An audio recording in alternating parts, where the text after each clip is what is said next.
Hey, what's up? This Trish. I'm with Anytime Podcast. You can check out my podcast on Apple, Google, whatever podcast platforms they are. You can check it out. I just start uploading to YouTube too. Um, but I came on here to tell you about my testimony about how God works, right? And like just a few days ago, um, I was in the midst of losing my Section 8, right? Because of the landlord. Now, he threatened to put me out like back in middle of March because he was forced to make repairs.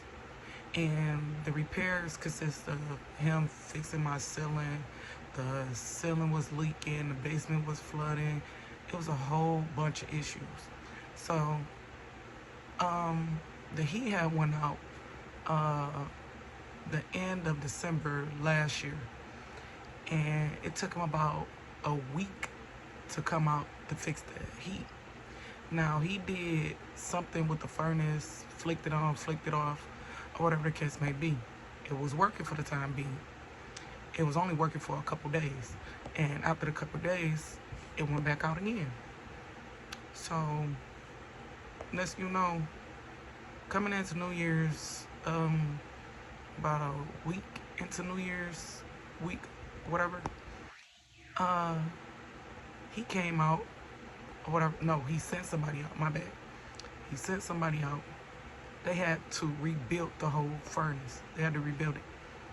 So the heat was working or whatever, and one of the ducts to the rooms he did not connect it to for the heat to blow through.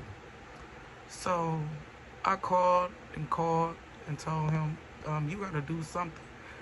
And he told me to, just leave one of the room doors open for the heat to go in there. I'm like, what? Talking about something, because you got heat in the whole house, but one of the rooms didn't have heat that somebody was staying in. So I'm like, no, I can't do this. So I called Section 8.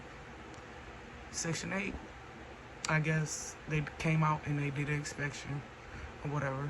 They had a certain amount of time to fix it. I say within probably like 2 months, because he didn't come back out to fix it until like probably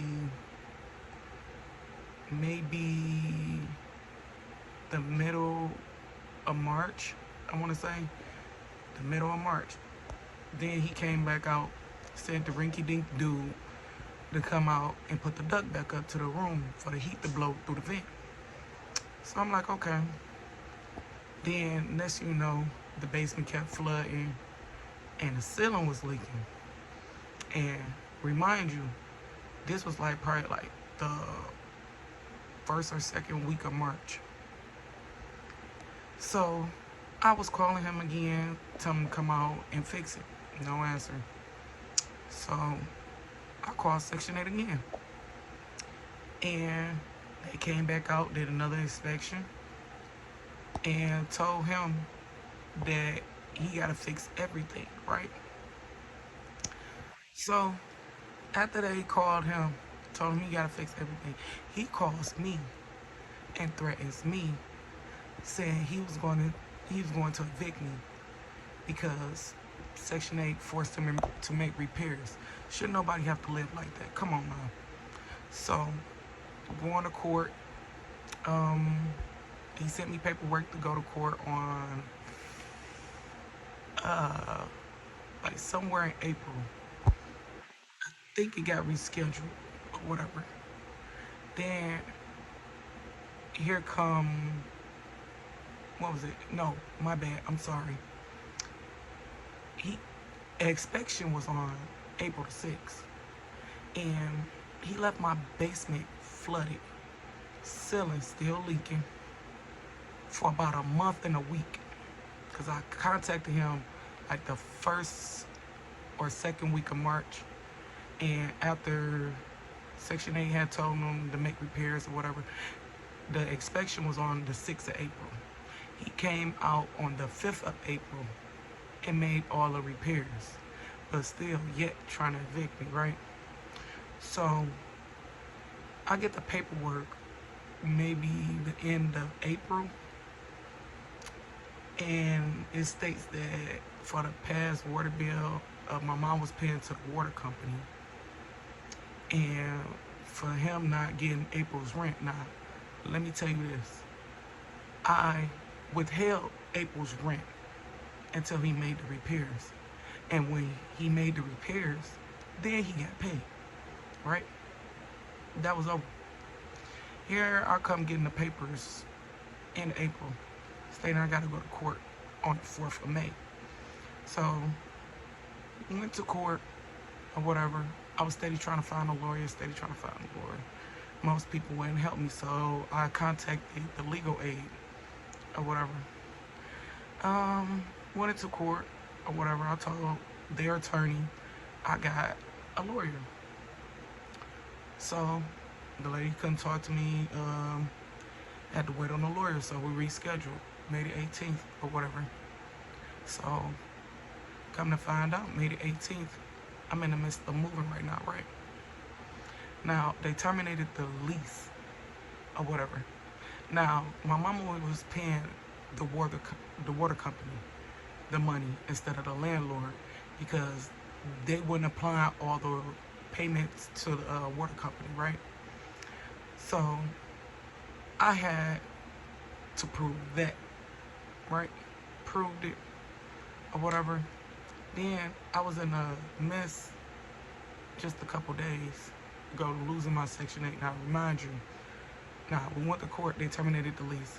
I gotta be out this house by June 7th or whatever. That's in a couple days. I've been looking for houses or whatever the case may be, but still haven't found nothing yet. Like, the devil is really working. You hear me? The devil is really working. And so the Section 8 people was like, well, I had called them because they supposed to be sending me a moving packet. Waited weeks. And last week I contacted them or whatever. No, I contacted them the day of court, right? Stating them that I need a moving packet, but they said they couldn't send me anything until they get some paperwork of the landlord of me stating that they terminated the lease. Cool. My lawyer, she sent me the paperwork or whatever. It came in last week, Monday. I emailed the paperwork to Section 8. So I'm waiting on them to send me a moving packet a whole week later, right? So, my bad, I'm sorry. But sent the moving packet. They never did send a moving packet, right? So I called them a few days ago. Like, I'm still waiting on the moving packet, what's going on, this and that. They told me, so I'm in the midst of being terminated from Section 8 because of the water bill. And I'm like, that wasn't my water bill. And the lady was like, well, whose water bill was it? That was my mom's water bill. But the water bill, it was paid to the water company and not to the landlord. And they was like, so if you can prove, we can reinstate your Section 8 or whatever. So let me tell you how the devil works, right? So I became real frustrated, like, dang, because the cards that my mom had or whatever, they got cut off when she passed. And I became real frustrated. So I'm going on, I'm gonna call the water company to see how can I pull up the bills, this and that.